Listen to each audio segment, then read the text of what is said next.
Jumpa lagi di Teras Hukum bersama saya Agus Surono, Guru Besar Fakultas Hukum Universitas Pancasila.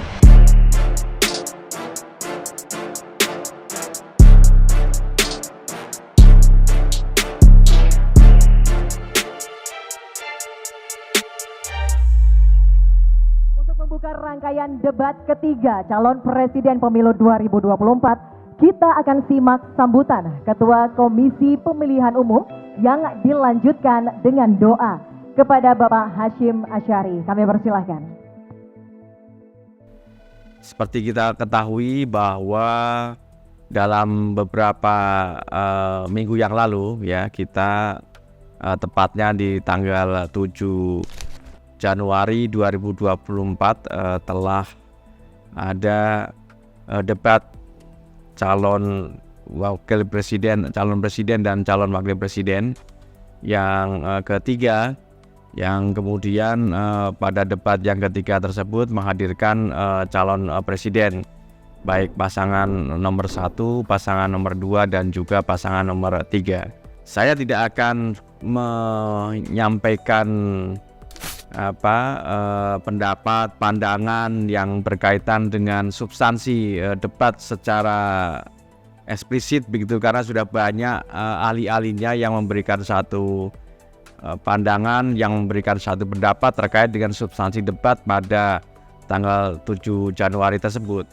Namun saya akan melihat sisi yang lainnya gitu ya. Sisi yang lainnya itu yang saya maksudkan adalah bagaimana respon ikutan yang terkait dengan soal pasca debat tanggal 7 Januari tersebut ya, baik itu yang disampaikan oleh Presiden dalam beberapa kesempatan, kemudian respon-respon beberapa tokoh yang berkaitan dengan debat tersebut ya, apakah kemudian debat ini mengarah kepada soal yang berkaitan dengan menyerang pribadi pasangan calon presiden ataukah tidak gitu ya. Ini yang saya akan respon, dan bahkan terakhir adanya satu ancaman terhadap salah satu calon presiden tertentu ya, yang kemudian ketika dia berkunjung ke satu daerah yang bersangkutan mendapatkan ancaman-ancaman. Lalu kemudian nanti yang terakhir saya akan merespon juga bagaimana harusnya para calon pemilih ya, terutama pemilih generasi muda, baik itu generasi milenial, generasi Z, untuk kemudian sama-sama mempunyai satu pilihan, referensi pilihan di antara tiga calon presiden dan calon wakil presiden tersebut, tiga pasangan tersebut yang kemudian nanti akan sangat menentukan nasib bangsa Indonesia ini, dan harusnya bagaimana seorang generasi milenial, generasi Z ini meresponnya. Saya mulai dengan pandangan atau pendapat saya berkaitan dengan beberapa catatan-catatan secara khusus ya, yang memang muncul di dalam perdebatan itu, terutama berkaitan dengan soal isu perbedaan yang sangat signifikan berkaitan dengan anggaran di Kementerian Pertahanan ya, yang berkaitan dengan waktu itu ada data yang disampaikan oleh salah satu paslon atau dua paslon yang lainnya, yaitu paslon nomor 3 dan juga nomor 1, yang menyampaikan, terutama nomor 1 yang kemudian menyampaikan anggaran di Kementerian Pertahanan itu sangat luar biasa, sampai kemudian angkanya spektakuler sampai ratusan triliun gitu. Ya, sekali lagi data-data yang Bapak pegang adalah keliru, dan juga Pak Ganjar tadi juga banyak kelirunya. Saya sangat transparan, dan semua partai yang mengusung Bapak Profesor Anies mendukung APBN, berarti mendukung program saya. Kita butuh pertahanan yang sesuai dengan ancaman nyata yang ada di depan kita. Ancaman ini dirasakan oleh siapa? Dirasakan bukan saja di dalam batas-batas teritorial, tapi juga di keluarga. Bagaimana ancaman atas penipuan online, bagaimana ancaman atas peretasan, bagaimana ancaman atas judi online, bagaimana ancaman-ancaman terorisme. Itu semua membutuhkan perhatian. Nah kemudian di dalam kesempatan itu juga paslon nomor 1 menyampaikan satu kritik yang cukup tajam ya terkait dengan soal masalah, masih menyangkut soal masalah etika gitu. Masalah etika yang kemudian dikaitkan dengan soal nilai kepemimpinan dari seorang calon presiden. Saya tidak akan terlalu jauh membahas mengenai soal masalah etika nilainya karena dalam beberapa kesempatan sudah pernah kita diskusikan, sudah pernah kita sampaikan. Tapi bagi saya yang paling penting adalah bahwa anggaran yang kemudian dipatok oleh Kementerian Keuangan, menurut hemat saya ini adalah merupakan satu hal yang saya kira biasa saja.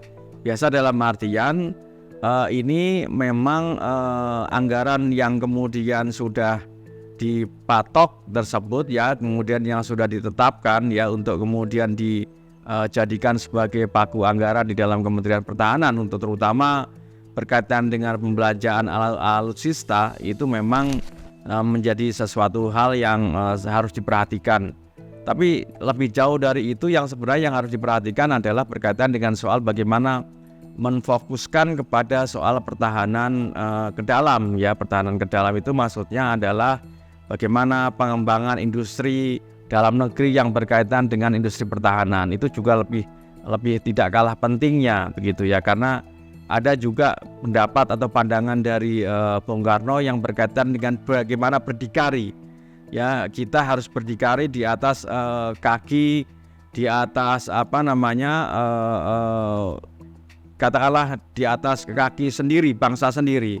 Itu yang selalu didengung-dengungkan oleh Bung Karno, sehingga sebenarnya kita mempunyai satu kemampuan yang sangat luar biasa ya. SDM kita juga sangat luar biasa, dan saya kira industri pertahanan kita juga sangat luar biasa. Tinggal bagaimana mendukung industri tersebut untuk kepentingan pertahanan dalam negeri, baik itu untuk pertahanan sektor yang berkaitan dengan soal laut ya, pertahanan kemudian udara dan seterusnya.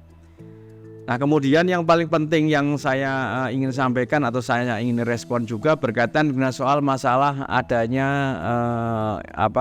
kerahasiaan terhadap suatu data atau kebijakan-kebijakan pemerintah yang berkaitan dengan soal pertahanan dan keamanan. Sebenarnya ini sesuatu hal yang sangat lumrah dan wajar saja, karena penilaian-penilaian yang kemudian bersumber dari angka referensi ya yang berkaitan dengan soal indeks bagaimana indeks yang berkaitan dengan soal pertahanan dan keamanan itu sangat banyak sumber-sumbernya, dan ini saya kira sangat terbuka. Jadi ini merupakan satu hal yang bukan merupakan satu data yang sifatnya data yang rahasia ya, data yang rahasia, karena memang ini semua masyarakat ya juga harus tahu bisa mengaksesnya data-data itu ya secara terbuka, karena bagaimanapun juga ini adalah merupakan bagian dari bagaimana peran serta masyarakat dalam mengawasi proses yang dilakukan oleh pemerintah ya dalam berbagai kebijakan-kebijakannya, apakah memang benar-benar bermanfaat untuk kepentingan masyarakat. Nah, itu saya kira dua catatan saya yang berkaitan dengan soal adanya data atau indeks atau berkaitan dengan soal kerahasiaan data yang berkaitan dengan pertahanan. Lalu yang menurut saya yang sangat tajam ya terjadi itu kan ketika terjadi pertanyaan-pertanyaan yang disampaikan oleh Pak Anies ya, pasangan calon presiden nomor 1, yang kemudian bertanya kepada paslon nomor 2, yang kemudian ini akhirnya kemudian direspon sedemikian rupa. Dan saya tidak akan menilai dari apa yang disampaikan di dalam debat itu, tapi yang sangat disayangkan adalah ketika kemudian merespon dalam forum yang lain. Ya, muncul kalimat dari salah satu paslon yang kemudian menurut hemat saya ini tidak pas lah, kurang pas, yang cenderung untuk menyerang pasangan calon yang lainnya. Punya tanah berapa, punya tanah ini gitu.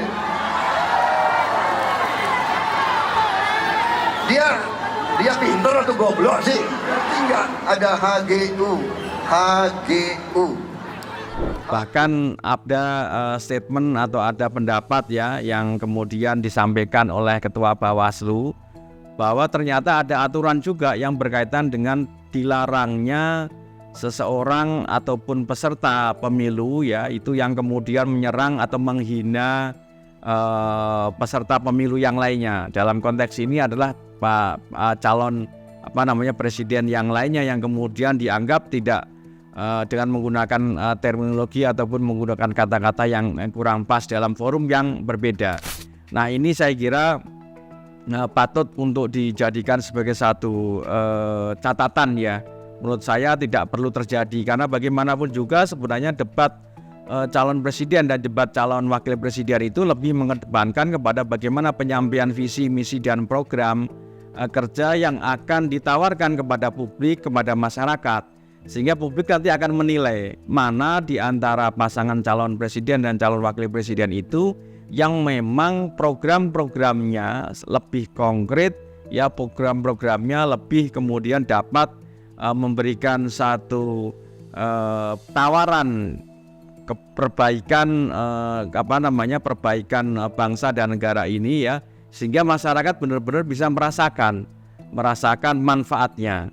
Karena kalau kita perhatikan di dalam tujuan nasional bernegara itu di dalam pembukaan Undang-Undang 45 itu adalah tujuannya salah satu diantaranya adalah untuk melindungi bangsa Indonesia dan kemudian mencerdaskan kehidupan bangsa dan bahkan ikut melaksanakan ketertiban dunia, dan kemudian yang paling sangat penting juga adalah berkaitan dengan soal bagaimana mensejahterakan masyarakat.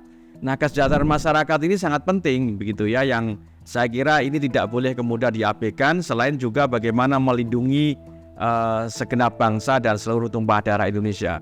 Nah, debat yang ketiga kemarin itu sebenarnya berkaitan dengan soal-soal itu. Kalau bicara mengenai soal masalah pertahanan dan kemudian ketahanan misalkan ya, pertahanan, keamanan dan seterusnya, itu tentu tidak hanya ansih berkaitan dengan pertahanan keamanan dari serangan fisik dari luar begitu ya, tapi juga serangan-serangan non fisik yang bisa juga dari luar, bisa juga dari dalam. Nah, bentuk serangan-serangan fisik dari luar itu apa? Misalkan serangan cyber ya, bahkan kalau kita perhatikan kan beberapa kali kita dibobol oleh para hacker ya, termasuk di awal-awal sebelum dimulainya kampanye pemilu ya, presiden dan wakil presiden ini juga sudah terjadi adanya kebocoran data yang kemudian dibajak data KPU itu oleh para hacker, yang kemudian akhirnya segera untuk dilakukan pemulihan. Dan saya kira ini mestinya tidak boleh terjadi ya, karena bagaimana hacker-hacker ini bekerja sangat luar biasa, tidak hanya di Indonesia, bahkan di luar Indonesia dalam bekerja, tapi dampaknya ini akan ada kaitannya dengan Indonesia. Serangan-serangan cyber seperti ini tidak hanya kemudian harus kita kita antisipasi ya, kita selesaikan dengan kemudian menambah anggaran yang berkaitan dengan alutsista, tapi juga serangan-serangan teknologi yang berkaitan dengan cyber ini harus juga dikembangkan bagaimana sistem pertahanan, sistem keamanan yang berkaitan dengan serangan-serangan cyber. Ini menjadi sesuatu yang sangat penting. Jadi peran dari sandi negara, peran dari BAIS dan seterusnya yang kemudian ini banyak berkaitan dengan bagaimana mengantisipasi serangan-serangan cyber baik itu dari dalam maupun dari luar. Karena serangan-serangan cyber itu pun juga yang kalau menurut saya saat ini itu bisa saja kemudian mengoyak pertahanan keamanan kita ya, terutama dengan pertahanan yang berkaitan dengan soal masalah ekonomi misalkan.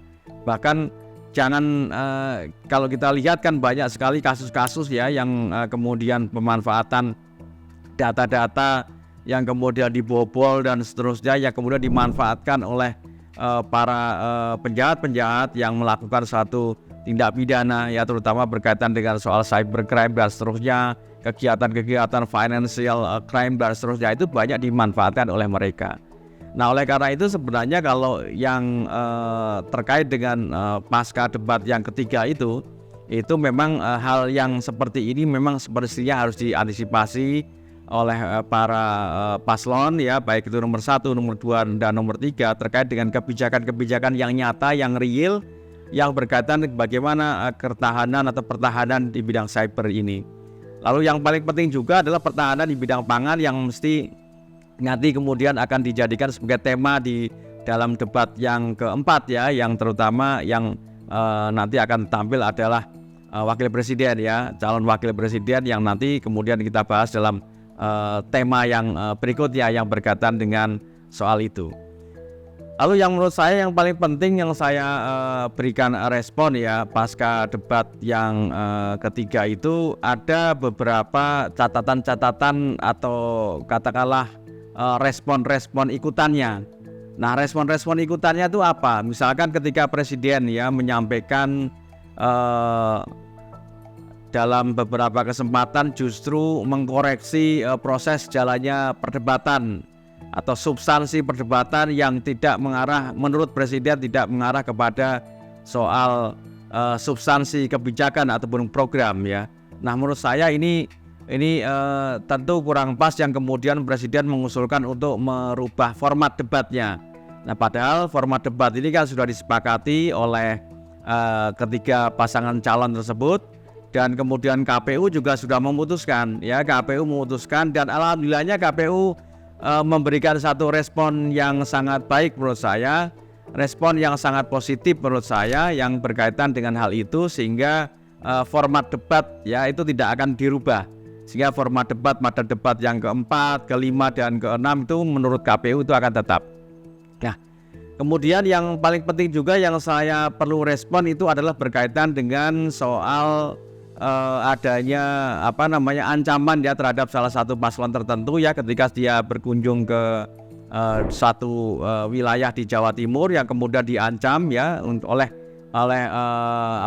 orang yang kemudian dia tidak secara tegas mewakili satu paslon tertentu memang begitu ya, tapi ini alhamdulillahnya pihak aparat kepolisian juga cepat merespon ya, dan kemudian ini sudah diantisipasi dengan baik. Tapi mestinya menurut hemat saya ini tidak boleh terjadi ya, dan ini harus dibuktikan dengan adanya netralitas dari pihak-pihak baik itu TNI, Polri berkaitan untuk menjaga agar pelaksanaan pemilu yang tahun 2024 ini bisa berjalan dengan damai. Nah, terakhir yang ingin saya berikan satu catatan ya, terutama kepada teman-teman generasi muda ya, baik itu generasi milenial, generasi Z dan seterusnya, untuk tidak antipati ya, bahkan masyarakat juga tidak boleh antipati atau katakanlah masyarakat tidak boleh kemudian golput nanti pada tanggal 14 Februari tahun 2024 pada saat pelaksanaan pencoblosan ya, untuk menentukan siapa kira-kira yang menurut masyarakat diberikan satu amanah, diberikan satu kepercayaan, sehingga generasi muda nanti bisa saja menilai di antara tiga paslon itu yang memang program-programnya lebih dekat dengan generasi milenial yang akan memberikan peluang-peluang kepada generasi Z, generasi milenial ya, yang kemudian yang paling relate lah kira-kira begitu. Yang ini menurut hemat saya yang kemudian untuk dipilih, untuk ditentukan pilihannya. Silahkan generasi milenial, generasi Z mempunyai satu preferensi ya, tentu program-program yang nyata, yang konkret, yang itu yang lebih dikedepankan. Tidak hanya kemudian memilih pemimpin yang lebih cenderung kepada mengedepankan emosionalitasnya ya, karena bagaimanapun juga seorang pemimpin itu yang pas untuk membawa perubahan bangsa itu adalah pemimpin yang mempunyai akhlak, pemimpin yang mempunyai adab yang baik, pemimpin yang mempunyai moral yang baik ya, tidak hanya dalam segi apa yang disampaikan tapi juga tercermin di dalam kehidupan sehari-hari. Nah, ini yang saya kira generasi muda, generasi milenial, generasi Z dan juga masyarakat secara luas ini mempunyai kesempatan lah untuk menentukan nasib bangsa ini. Meskipun demikian saya meyakininya ya, saya meyakininya bahwa Allah Tuhan Yang Maha Esa sudah menentukan, saya kira di dalam Lauful Mahfudz itu ya, menentukan siapa kira-kira calon pemimpin yang akan menahkodai Indonesia di tahun 2024. Saya yakin kita akan ditolong, bangsa Indonesia akan selalu ditolong oleh Tuhan begitu ya dalam setiap kesempatannya. Saya kira itu yang ingin saya sampaikan dalam kesempatan yang baik ini, dan mudah-mudahan masyarakat bisa menilai ya calon-calon pemimpin yang kemudian akan membawa perubahan yang lebih baik, akan membawa kesinambungan pembangunan Indonesia yang lebih baik, dan kemudian akan membawa bangsa Indonesia menjadi bangsa yang sejahtera begitu ya, sejahtera, dan kemudian membawa Indonesia emas ke tahun 2045. Demikian saya kira, kembali lagi nanti dalam kesempatan yang lain di Teras Hukum. Terima kasih. Assalamualaikum warahmatullahi wabarakatuh.